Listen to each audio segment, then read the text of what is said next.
अस्सलाम वालेकुम व्यूअर्स, मेरे चैनल रिजवान खान में खुश आमदेद।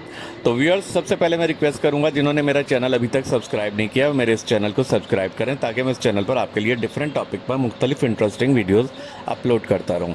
तो व्यूअर्स, इससे पहले भी मैं आपको एक एलिगेटर गार फिश के से मुतालिक एक वीडियो अपलोड कर चुका हूँ।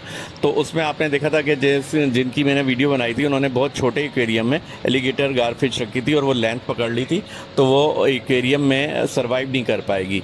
और अगर आप एलिगेटर गारफिश का शौक़ रखना चाहते हैं तो आप इस बात का ज़रूर ख्याल रखें कि आपके एक्वेरियम की लेंथ कम से कम 3 से 4 फीट ज़रूर होनी चाहिए, क्योंकि ये मॉन्स्टर फिश में शुमार होती है। और सबसे पहले आपको ये देखना चाहिए कि आपके कंट्री में इसकी जो है इंपोर्ट लीगल भी है या नहीं, उस हिसाब से आप इसे रखें। और ये अमूमन देखा गया है कि ये 10 फीट तक है ना लेंथ में चली जाती है और 150 केजी भी इसका वेट देखा गया है।